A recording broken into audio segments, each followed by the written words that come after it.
All right, welcome back to Extreme. Welcome back to another video. Today, we're going to talk about Tesla financing. I got a newer update on it. I feel like I talk about Tesla financing a lot, but it's good, right? Because I'm just trying to show you guys what's the best deal out there, what's the best possible rate. And I recommended this newest credit union to someone because I wanted to see kind of, what's up, because it looks like on their page they got good rates, and we have an answer. One of my viewers reached out to me asking for the best possible rate. They actually scheduled a call with me. I recommended him, and now they have come back and let me know. And I'm going to show you all of it because they asked me to make a video on it. So I'm going to show you guys the news. And there is a better rate than all the ones I recommended before, if you want this term. So we're going to talk about Tesla financing, how to beat Tesla financing, how to get the best possible rate. I'll do a quick recap of all the credit unions, and I'm going to bump this credit union up to better than the other ones.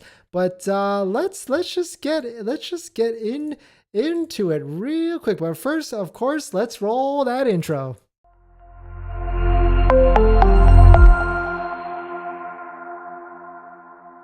All right, so I'm definitely going to become a pro at this. So let's see how quickly I can do this type of Tesla financing recap. So Tesla's expensive car. Model Y, I feel like most people are interested in. I'm interested in one. I've had 3 Teslas so far, a Model 3, a Model Y, and a Model S. But I think I might calm down a little bit and go back to a Model Y just because that new comfort suspension is back or out.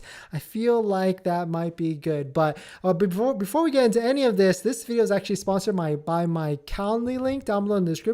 Please check that out if you're interested. But more on that later. So let's quickly recap. Tesla financing is super expensive. I mean, right now, if you were to finance a Tesla Model Y, you're going to get 4.99% APR at best. And yesterday we made a video about how rates are insane right now, because the national average for a new vehicle is 6.3%.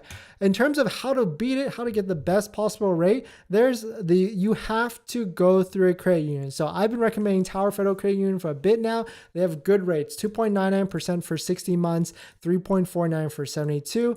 There's a bunch of other ones on top of that, but I think we're going to stick to Tower Federal now because it's proven. I've used it. A bunch of my viewers have used it, but there's some news.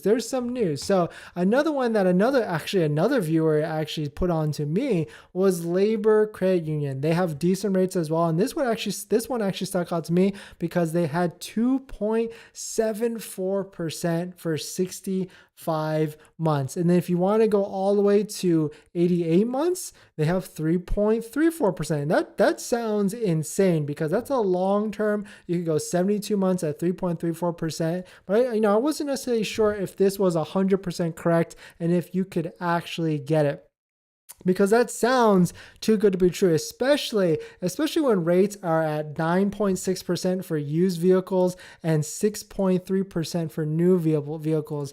Like these rates posted, like it says subject to, rates are current as of November 7th and subject to change. But I have a data point right now. Of course, it's not a very huge one, but right now I have a viewer that reached out to me. He watched one of my videos in the past.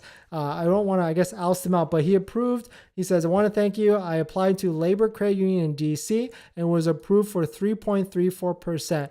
And then everything was finalized on his end. They sent documents back and forth. And that's the thing with credit unions. They're not like for-profit banks where if you apply, they're going to go back to you, back and forth with you. You have to reach out to them to get your deal closed and pushed through and approved through underwriting. So I asked him simply, what term did you actually get? And he was actually given an option, which is actually pretty cool. At the 3.34% APR, he could choose 60 months, 72 months, and a staggering 84 months, which is insane. I like an 84-month term, but I definitely don't like keeping it all the way to 84 months. But at the same time, if you can have that lower payment and then just aggressively pay off more each month, you have that flexibility and control, especially if it's at a low APR of 3.34%. I say low, it's relative, right? I would love it was in that 2.74% for 8 months, but of course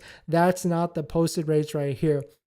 So really my recommendation is, if you are getting a VIN and a Tesla VIN and you have a scheduled delivery date, apply to all the credit unions that you can, but definitely look out for Labor Credit Union and go for the 65 month at 2.74 or maybe even 72 month or 84 month at 3.34. I mean, it's not a bad idea. I mean, let's just roll the payments because I'm curious, right? Because I mean, I'll admit I'm in the market for a Tesla as well. I'm kind of waiting till January to see what happens with the tax credit and all that shakes out. But let's say worst case scenario, I have to buy a demo one because I don't care about the miles and I'm gonna get, you know, maybe a $2,000 discount. So my out the door is probably gonna be, let's just say worst case scenario, $70,000 for a Model Y.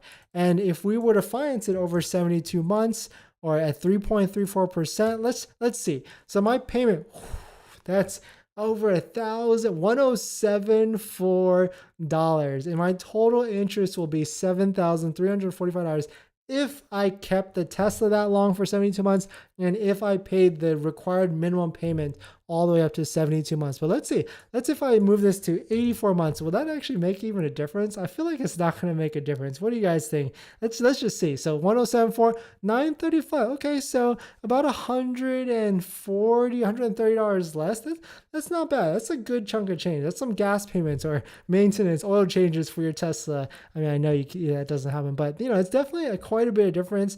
I mean, I feel like that's the most I've ever, if I sign up for a Tesla, that's going to be the most I've ever paid for a Tesla. Well, technically not with the Model S. My Model 3 payment was, I think, like $888. My Model Y was a little bit more, like $932. And of course, the Model S is more an expensive car. I only kept it 5 months, but I drove like 6,000 miles in that 5 months. That was like over like $1,100, $1,200 at the end of the day. But still, like, I don't think I could afford any of the new prices that they're at for the Teslas. Like, they're all just super expensive because I'm just going to play curious. Let me build my own Model Y right now. If I were to build it again, I would go with black. I think black looks good. I never have had a white interior, unfortunately. So I think I would go for the white interior because I always pick like demo vehicles. And that's actually funny because someone actually pointed out to me earlier today that there is no white interior demo or available inventory out there. So they're all black interior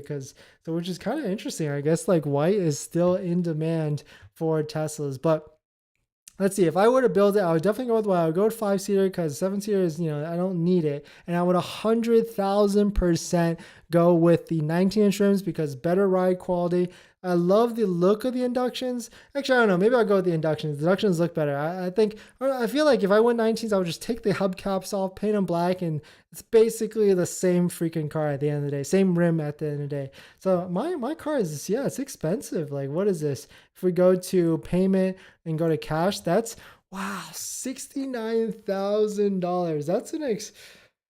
That's an expensive model. Wow, that's an expensive car. I mean, if you can afford that, 100% more power to you. But I feel like at the rate we're going with gas prices going down, it's a hard justification, hard pull for that. I feel like the Model Y should 100% be in like the 55 to 60K mark. And I think once they introduce the Model Y standard range and figure out with all the tax credits and all that stuff, it might be a better deal. But let me know you guys' thoughts on all this. What are you guys thinking?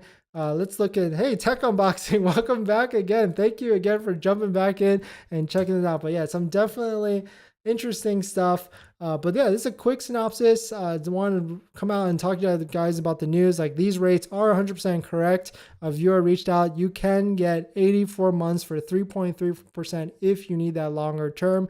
It's legit. It's valid. But yeah, thanks for watching this video. Please hit that like if you enjoy it, and I'll see you guys in the next one. See ya.